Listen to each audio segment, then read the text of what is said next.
Bismillahirrahmanirrahim. Today we will discuss the chemical formula, that what is actually the chemical formula, types of chemical formula. So chemical formula जो है वो actually representation है. जिस तरह elements के अपने sample होते हैं, ठीक है, उससे उसको रिप्रेजेंट किया जाता है. इस तरह मॉलिक्यूल कंपाउंड को केमिकल फार्मूले के थ्रू जो है तो रिप्रेजेंट किया जाता है. ठीक है, तो according to the definition of the chemical formula, the symbolic representation of a molecule of a compound. ठीक है, तो ये एक सिंबॉलिक रिप्रेजेंटेशन है. सिंबॉलिक रिप्रेजेंटेशन कैसे है? फॉर एग्जांपल एक केमिकल ये H2O जो है तो उसको कंसिडर कर लें. ठीक है, तो H2O is actually a chemical formula जिसमें two types of symbols use हुए हैं. ठीक है, तो टू टाइप्स ऑफ सिंबल्स कौन कौन से हैं? एक हमारे पास हाइड्रोजन है, दूसरा ऑक्सीजन है. तो the symbolic representation for hydrogen is H and for oxygen is O. Chemical फार्मूले में हम दो इंपॉर्टेंट पॉइंट्स डिस्कस करते हैं. ठीक है, जो पहला पॉइंट है केमिकल फार्मूले में, ये केमिकल फार्मूला हमें दो चीजों के बारे में बताता है. एक है टाइप ऑफ एटम्स. तो टाइप ऑफ एटम्स जो है एलिमेंट्स, मतलब एक केमिकल फार्मूले में कितने टाइप ऑफ एटम्स हैं. ठीक है, एलिमेंट्स के कितने एटम्स वहां पे मौजूद हैं. रेशियो ऑफ डिफरेंट एटम्स, मतलब उस केमिकल फार्मूले में जो एटम्स हैं उसमें रेशो क्या है, वो रेशो किस वजह से है, रेशो क्यों आती है, तो ये भी अब हम जो है एक्सप्लेन करेंगे. तो टाइप ऑफ एटम्स, यहाँ पे two type of atoms use हुए हैं. दो एलिमेंट्स हमारे पास यूज हुए हैं, एक हाइड्रोजन है, दूसरा ऑक्सीजन है. जब रेशो की बात करते हैं तो रेशो हाइड्रोजन और ऑक्सीजन के बीच जो रेशो है वो 2:1 है. वो आप कहीं भी देख लें तो इनकी रेशो 2:1 ही रहेगी. मतलब दो हाइड्रोजन एटम्स हैं और एक ऑक्सीजन एटम है. इसके अलावा अनदर एग्जांपल क्या है? अनदर एग्जांपल हमारे पास है ग्लूकोज. तो ग्लूकोज का मॉलिक्यूल अगर आप देखें तो उसमें है C6H12O6. तो अगर इसमें आप नोट कर लें तो 3 टाइप ऑफ एटम्स इसमें यूज हुए हैं. Number 1 is the carbon, the second is hydrogen and the third one is oxygen. अब H2O की तरफ आते हैं वापस. इनके बीच जो रेशो बनी है वो क्यों बनी है? तो ये डिपेंड करता है इस मॉलिक्यूल या कंपाउंड में जो एटम यूज हुए हैं, जो एटम कंबाइन हुए हैं, तो उनकी वैलेंसी पे डिपेंड करता है ये रेशो एटम्स की वैलेंसी पे डिपेंड करता है कि इसकी वैलेंसी क्या है. तो अगर हाइड्रोजन को देखें तो हाइड्रोजन के वैलेंस शेल में एक इलेक्ट्रॉन है. तो according to the duplet rule hydrogen के वैलेंस शेल में एक और इलेक्ट्रॉन जब आ जाए तो ये स्टेबल हो जाएगा. तो इसी वजह से हाइड्रोजन जब एक इलेक्ट्रॉन लेगा तो इसकी वैलेंसी कंप्लीट हो जाएगी. Now come to the oxygen. तो ऑक्सीजन की वैलेंसी अगर आप देखें तो ऑक्सीजन की वैलेंसी, इसके वैलेंस शेल में 6 इलेक्ट्रॉन्स हैं. तो ये 2 इलेक्ट्रॉन्स और जो है तो एक्सेप्ट करेगा. तो ऑक्सीजन 2 बॉन्ड्स बनाएगा. जब 2 बॉन्ड्स बनाएगा तो डेफिनेटली 2 हाइड्रोजन ऑक्सीजन के साथ जब मिलेंगे तो जब शेयर पेयर ऑफ इलेक्ट्रॉन होगी इन अ कोवेलेंट बॉन्ड, तो एक हाइड्रोजन के साथ तो वैलेंस शेल में एक इलेक्ट्रॉन मौजूद है. तो ये क्या करेगा? ये हाइड्रोजन एटम है, तो हाइड्रोजन के एटम में फॉर एग्जांपल एक इलेक्ट्रॉन मौजूद है. अब ऑक्सीजन है, तो ऑक्सीजन के पास कितने हैं? 2 लोन पेयर और 2 लोन पेयर हो गए हैं, और एक यहाँ पे जो है तो डिफिशिएंट है. तो एक इलेक्ट्रॉन यहाँ और एक इलेक्ट्रॉन यहाँ. तो ये जब शेयरिंग करेगा हाइड्रोजन के साथ, तो एक इलेक्ट्रॉन हाइड्रोजन उसके साथ शेयर करेगा. जब शेयर करेगा तो इस हाइड्रोजन की भी वैलेंसी कंप्लीट होगी और ऑक्सीजन की भी वैलेंसी कंप्लीट होगी. तो जब वैलेंसी कंप्लीट होगी, अब आप देखें तो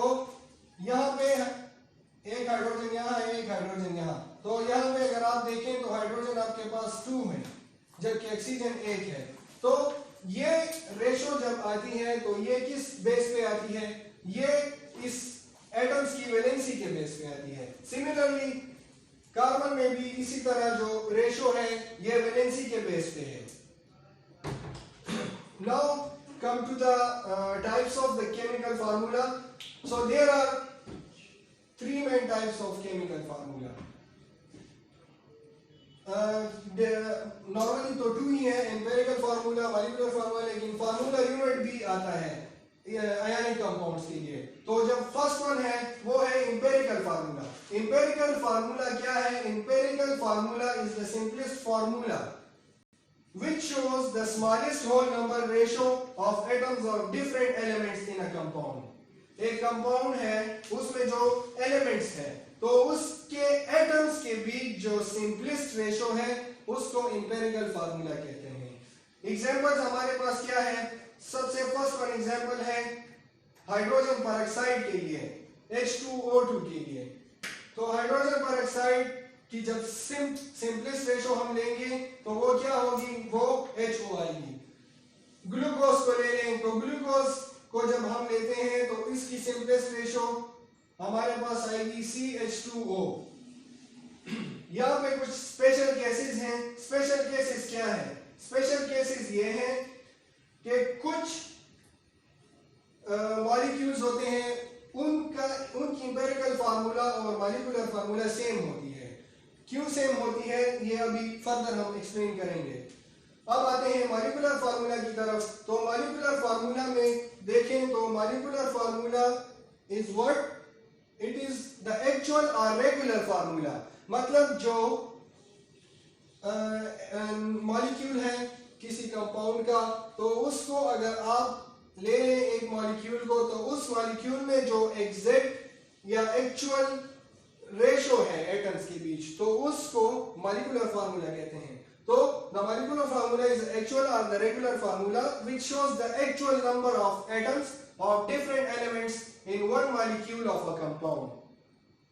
समझ आ गई है? मतलब क्या हुआ कि भाई जो एक्चुअल रेशो है एक मॉलिक्यूल को आप ले लें और उनके एटम्स के बीच जो एक्चुअल रेशो है, एक्चुअल नंबर ऑफ एटम्स है तो उसको मॉलिक्यूलर फार्मूला कहते हैं। जिस तरह फॉर एग्जांपल हाइड्रोजन पेरोक्साइड के लिए देखें तो H2O2 is the actual formula for the hydrogen peroxide. Similarly, another example is the molecule of the glucose. So it is C6H12O6, and there are also the cases, some special cases regarding to the molecular formula, empirical formula, that some molecules have same empirical as well as molecular formula. So for water it is H2O, and similarly the empirical formula is also same as the molecular formula for water.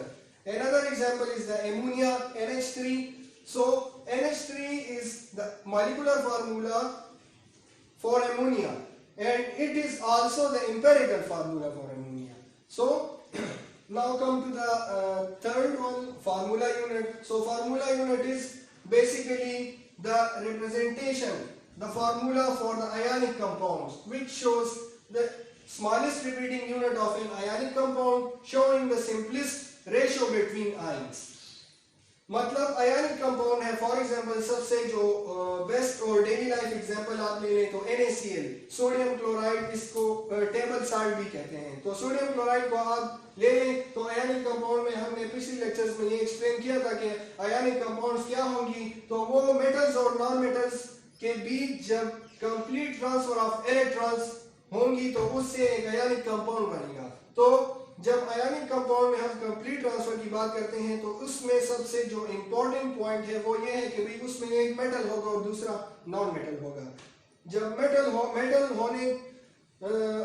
होना क्यों जरूरी है उस ionic compound में? इसलिए जरूरी है ताकि मेटल की इलेक्ट्रोपॉजिटिविटी कैरेक्टर के बेस पे ये रिएक्शन होता है। ठीक है, कैसे? कि भाई metal always loss the electron. जब मेटल लॉस करेगा इलेक्ट्रॉन को तो डेफिनेटली जो नॉन मेटल है वो उसको गेन करेगा।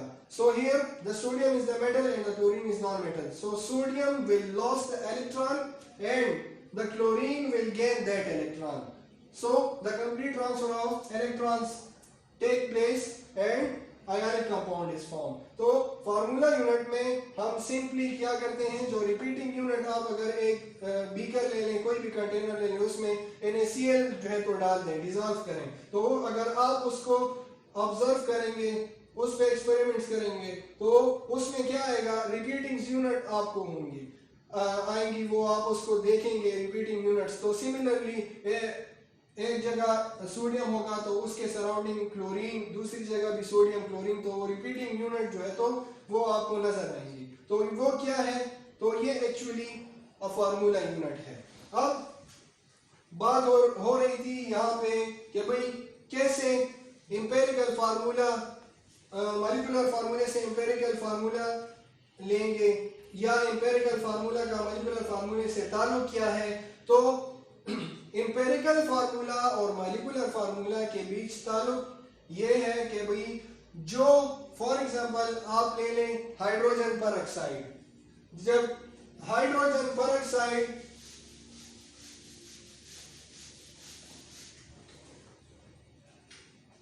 यहां आ गया है हाइड्रोजन परऑक्साइड, तो this is actually the molecular formula because it is showing the actual ratio between the atoms in a molecule. So यहाँ पे जो सिंपलिस्ट मतलब जो सिंपल डिजिट है स्मॉल वन, तो उसको आप यहाँ डिवाइड करें इस पे, तो H2O2 फॉर एग्जांपल हम 2 पे डिवाइड करते हैं, तो 2 हाइड्रोजन के लिए और 2 ऑक्सीजन के लिए, तो इनकी रेशियो जो है तो ये 1:1 आ रही है। तो आप देखें तो H1 और O1, ठीक है, तो this is the empirical formula for hydrogen peroxide. Similarly आप अगर ग्लूकोज की एग्जांपल ले लें C6H12O6, तो C6H12O6, तो इसमें जो स्मॉल डिजिट है वो 6 है, तो फॉर आप 6 ले लें, तो 6 को अगर आप डिवाइड करें तो ये क्या बनेगा, इसी तरह 12 को 6 पे डिवाइड करें और अगेन 6 को, तो 6 1s are 6, तो कार्बन आपके पास 1 आ जाएगा, 6 2s are 12, तो हाइड्रोजन आपके पास 2। सिमिलरली ऑक्सीजन के लिए जब आप करते हैं तो वो भी 1 आएगा। तो this is the empirical formula for glucose molecule. अब आ जाते हैं स्पेशल केसेस की तरफ। तो स्पेशल केस में क्या है, स्पेशल केस में है वाटर। तो हमने पहले भी कहा कि कुछ मॉलिक्यूल्स हमारे पास ऐसे हैं जिनका एम्पिरिकल और मॉलिक्यूलर फार्मूला सेम होता है। तो एम्पिरिकल और मॉलिक्यूलर फार्मूला कैसे सेम होता है, तो इसका जो बेस्ट एग्जांपल है वो है H2O। सो H2O में अगर आप सिंपल ले लें तो 1 लेंगे, तो 2 को अगर 1 पे डिवाइड करेंगे तो वही 2 आएगा, ठीक है। तो इसके लिए आप देखें तो वही H2O, तो H2O is the empirical formula as well as molecular formula for water, ठीक है। सिमिलरली अनदर एग्जांपल NH3, तो NH3 में अगर आप ले लें तो 1 लेंगे, तो यही एम्पिरिकल फार्मूला भी NH3 आएगा एमोनिया के लिए, ठीक है। यहाँ पे एक लास्ट पॉइंट आप सुन लें, बहुत इंपॉर्टेंट पॉइंट, वो ये है कि भाई जो मॉलिक्यूलर फार्मूला है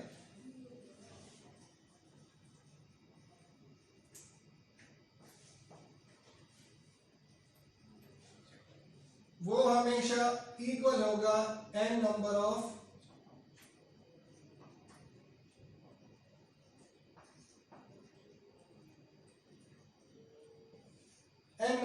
एम्पिरिकल फार्मूला। कैसे, फॉर एग्जांपल हम एग्जांपल लेते हैं benzene C6H6। C6H6 is the molecular formula for benzene। Now अगर आप देखें तो यहाँ पे जो और यहाँ पे जो इस रिलेशनशिप में जो n है, तो n इक्वल होगा 1 2 3 and so on.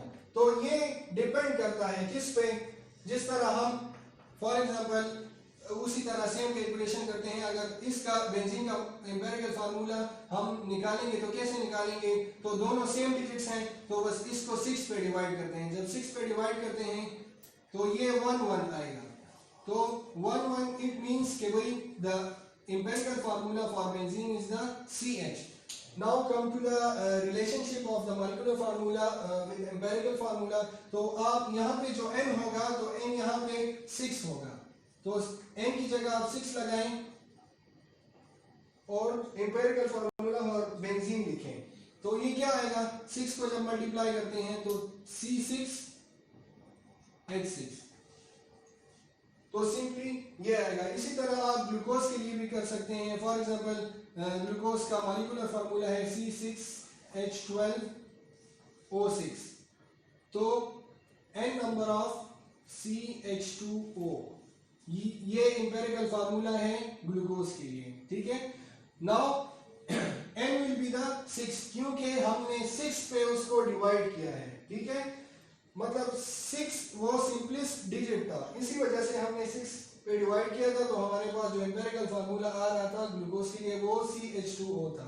Now n will be 6, सो 6 को मल्टीप्लाई करें तो C6 और 6 2s are 12, H12 और 6 1s are 6, तो ग्लूकोज के लिए ये आ जाएगा, ठीक है।